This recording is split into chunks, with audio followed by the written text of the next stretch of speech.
States. I don't remember if it was with his family, his parents or not, but he was a very charismatic man. And he became involved in several of these religious movements, and I believe he got involved with the Methodists at one time, the German Methodists, but they wanted to make him a preacher and he didn't want to take pay for it, and so he broke away from them, and he got involved with the Harmony Brethren. And they were a communal society as well as being celibate for a variety of reasons. And he liked the communal idea, but he didn't like the celibacy idea, as his 9 kids would later attest. So he broke off and developed, as many people do, developed his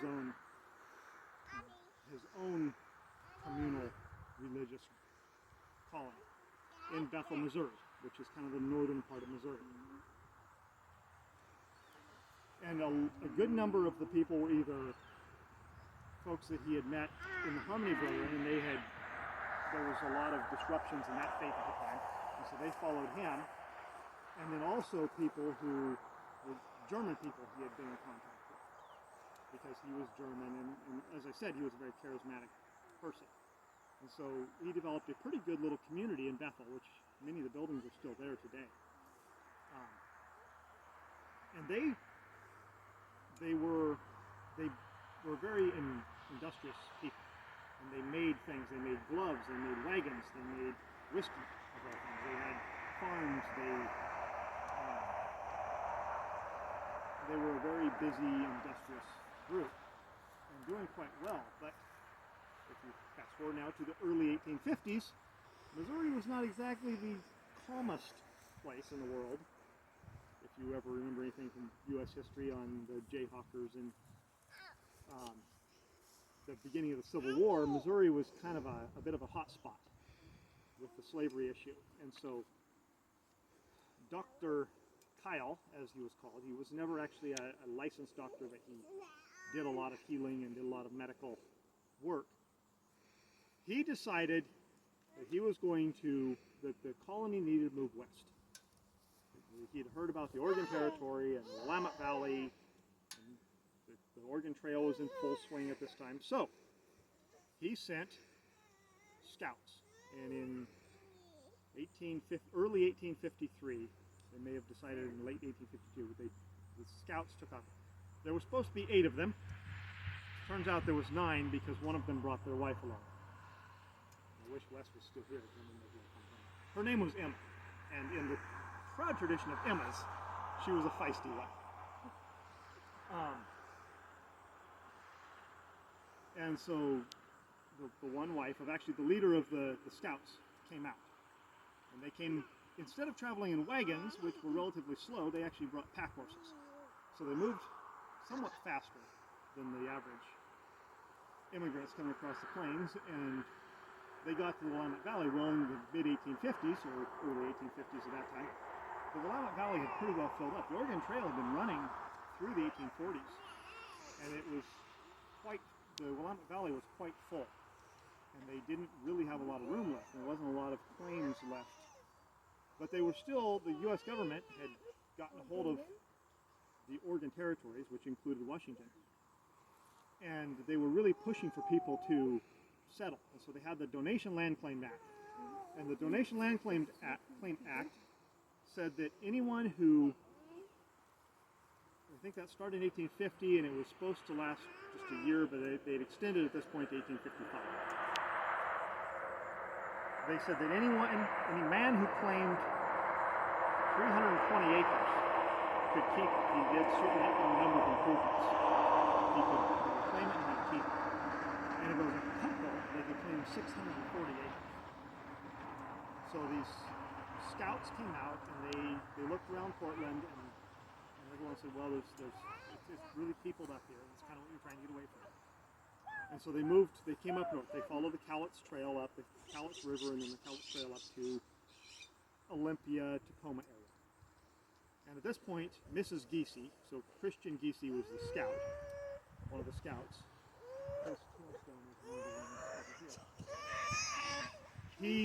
His wife Emma was very far along. She was expecting. And So she stayed at the Army fort in Stilicho, kind of up close to Tacoma today. And there was an Army base there, and he found a woman for her to stay with because she was a little too far along to be out running around the woods. And there was a doctor there to keep an eye on her. And then he and the other 7 men were out scouting, and they looked around Tumwater, they looked around Olympia area. They weren't really finding anything, and they wound up coming down here, and probably on a day about like this, about this time of year, they looked around and said, "This is it." They very likely climbed up on this hill, which this hill has never had trees on it. For this country, this hill has never had trees on it, which is kind of funny. The ground's really not that good from a farmer perspective. The Indians said the Great Spirit left it open so the beavers had somewhere to go in case of a forest fire. But it's never had trees, which is why this little tree patch over here has had a hard time going on it. And he likely came up here and he looked around and said, "This is it." Well, there was a handful of other settlers. Many times the impression is given that this group coming in was the first ones. The reason Raymond is where it is, and we hear about the island in Raymond. Well, that was a donation land claim. That was being settled by a gentleman. In fact, a relative to Stella Raymond, but the town would eventually be named for her husband. And then there was the Bullard Farm, and there was the Woodard Farm, and Old Willapa, and there was a handful of others along the way there. But there were several claims of farms, and of course they were having to do improvements, and I believe the scouts, they claimed some land, and then they also, I think, bought some claims that had been, the people had decided wasn't a great idea, and they were going to move on. And it was good, rich soil, and so this claim here is called the Andrew Giese donation land, which was named for Christian's father. And it runs from about here down to the other side of the cemetery, Michaela Landum's place, and then over to about in the middle of the Newman farm, and then back, and it's a big rectangle. And that's 360 acres of land. And they claimed several pieces, but they weren't all together. And then they sent word back. They sent, I believe, a couple men back by land, and they sent a couple of them back by sea, and then the rest of them stayed and they worked, including Mr. and Mrs. Giese and little Andrew Jackson Giese, who was tagging along. And they put some buildings up. You had to have a house on your land. You had to do something on your improvements. So they started putting buildings up, and they started,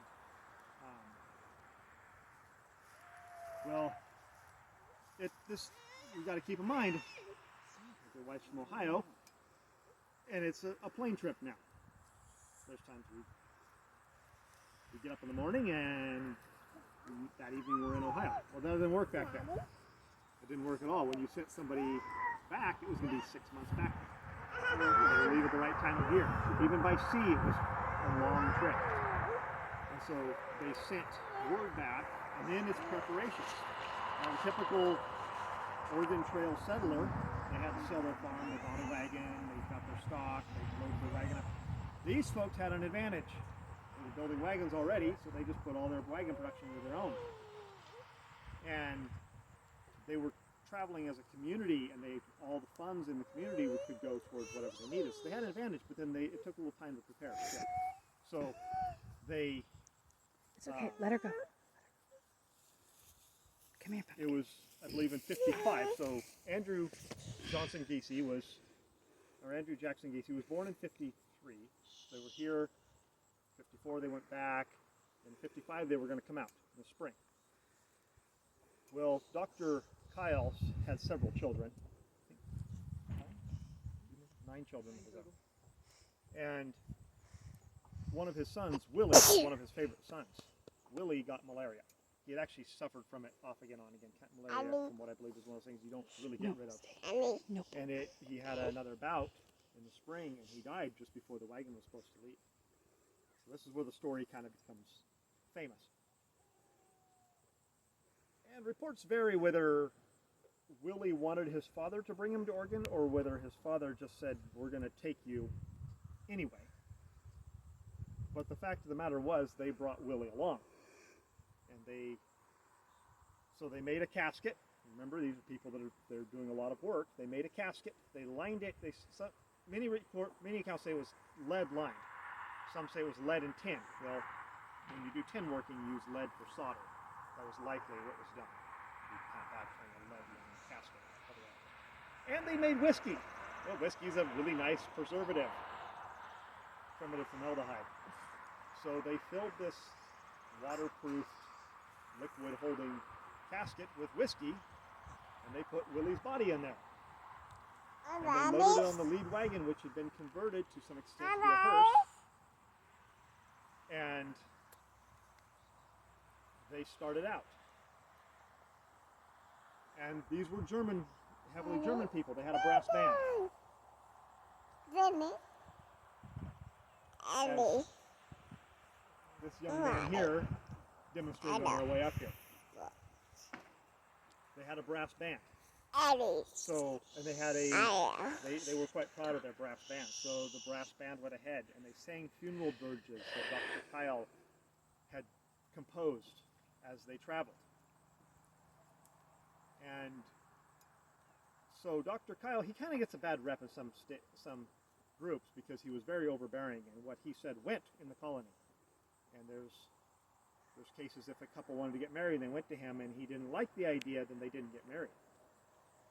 But he had what he called the diamond rule. So he didn't just believe in the golden rule, which was actually the name of the whiskey, golden rule whiskey.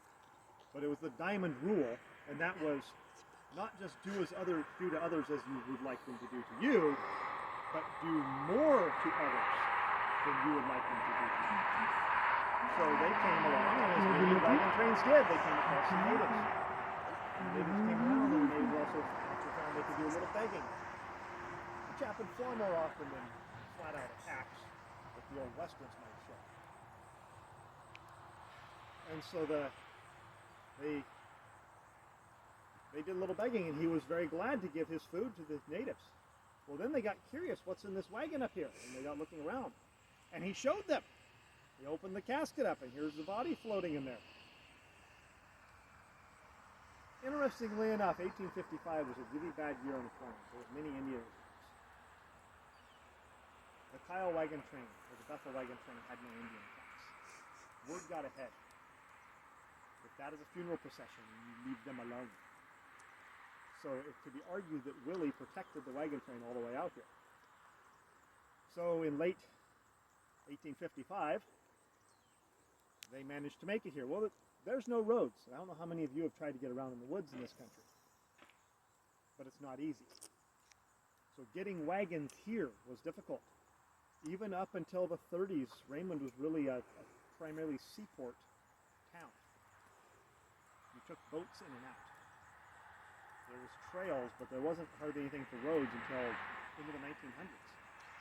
They made a trail of sorts with their cattle, and they managed to get at least the one wagon. They stopped in Portland. They didn't come straight here. They stopped down in the Willapa Valley and made it to come up. But they did have their hearse, and they managed to get it here. By this time, it was November. That's not Nanny's. How many of you have been in this country in November? Everyone? Yeah. How's the weather? Cold and wet. Yeah, very wet. And dreary. Nothing but rain. Often. If you come to this country right now, does it look pretty nice? Uh-huh. If you come in November, does it look very nice? Do you want to go get Ellie now? They came in November. Do you want Dan? Okay. Dr. Kyle was not too impressed. There you go. What could he say? He was somewhat less than It's impressed. okay. Go ahead. And he was also It's okay. burying his son. And he had seen the Willamette Valley, which looked a lot nicer than the few months before. And so they fought their way here. And there was Indian trouble. In other history, there's the Puget Sound Indian Wars, which are a whole other thing I could go on a rabbit trail with, but I won't. But there was killing done by native people up around Tacoma, which wasn't there yet. Seattle was attacked, if that gives some idea of the gravity of the situation. So there was actually a fort, which would have been a site of us right now. I'm not sure exactly where it was, but it would have been, from here, we would have been able to see a stockade fort with 3 buildings and something of a blockhouse that they had managed to put together just in case. And I'm kicking myself now because I don't remember how many families made it here. And they all crammed in that blockhouse for the winter. And things were pretty rough. And they didn't have much for food because when you got here you didn't have a lot because you had eaten up everything you brought along. And they had some potatoes and they had fish because they went down to the river and clubbed the salmon as they were coming up. Which can still be done, arguably. There was even more salmon then. And everyone piled in the fort for the winter. And by the time the first winter was over, Dr. Kyle was very down on this part of the world. In some case, letters are still around, and he had very harsh things to say. Something along the lines, which I find ironic, this land can never be farmed and never will be able to be farmed. Anyway, How old was Willie? 18. And so he is buried right over here.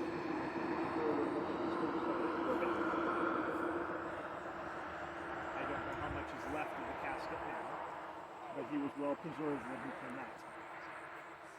And so they buried him here. They didn't want to take him back, and Dr. Kyle had decided at that point he wanted to go down to Oregon. And he did, and he took the bulk of the colony, but several of the folks that had already established here, Christian Giese and his wife Emma, who was feisty, they decided they would stay, and they were up the valley a little further. I'm not sure, 6-7 miles further up past England. And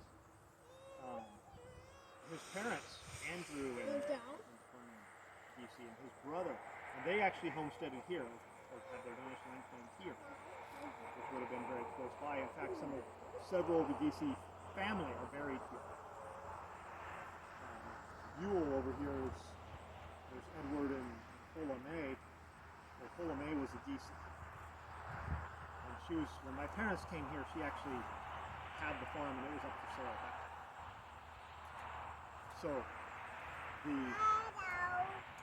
the bulk of the colony moved down to Aurora, Oregon, which is named after one of Dr. Keel's daughters. And they had a mill there. I think they bought some land at the mill, and that's where the colony is. Well, today, if you go to Aurora, it's a fun place. It's several antique shops. There's a very nice museum of the colony. And a good number of the buildings are still there. Several of the stores and some of the homes are still in existence. And many of them you can go into because they're antique shops. And so then they also had some folks here, and then another group that was pretty prominent in the area was out in Bruceport, which is non-existent now, but Bruceport was an oystering town. And so the Giese family got involved with some of the oystering. And so they were involved in that, and fast forwarding, Christian Giese unfortunately drowned off of Old Willapa area, Woodard's Landing, which was called at the time. And Emma tried to keep the farm going, tried to keep things going for a while, and that didn't work out. And she remarried. There's much known about her. There's some books out, very good books about historical fiction. And then she actually eventually took her children and moved. She remarried a distant cousin of her husband, and he was abusive, and then she moved down to Aurora. But many of the families stayed here. And then when Dr. Kyle passed away, the community fell apart. His sons weren't really able to hold things together. They were a little less. Okay. All right, just leave her. charismatic than Just he leave was. her. Charlie, And so don't that's kind of how things ended up. And then don't hit. later lumber came, and of course Raymond grew as the major hub. But there was a post office here in Fort Willapa at one time. There was a post office down in Woodard's Landing. It was really the place to be. So that's the somewhat expanded but also shortened condensed version of the great story of Willie Kyle and his trip across the plains in a tin-lined casket full of whiskey. Does anybody have any questions? Anyone? I really thought you were going to say the Indians wanted the whiskey. It probably would have been what's needed at that point. I would agree, How but decomposed would he have been in the whiskey? I don't know. It probably would have pickled. Yeah. I mean, the not so nice way to say it. It would have pickled it. The pickled pioneer.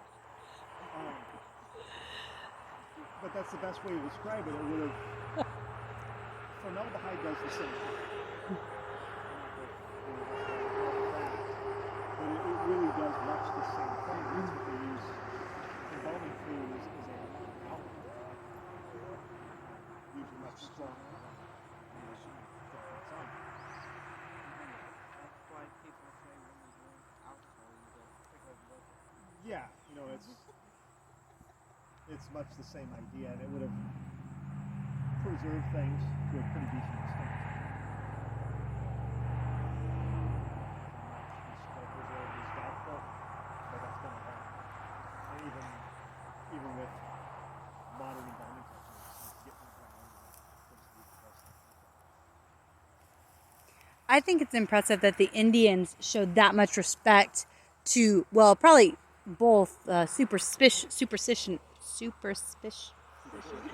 I can't talk. And respect that they're like that wagon train. And I'm surprised that more wagon trains, like, you know, if they had like a black band or something, to start making it obvious that there was one in each train that like had a dead body. It would have. Especially if they caught on that someone was faking it. Yeah. They might still not like want to. Maybe they would just leave that one alone. Okay, do you want to close it now?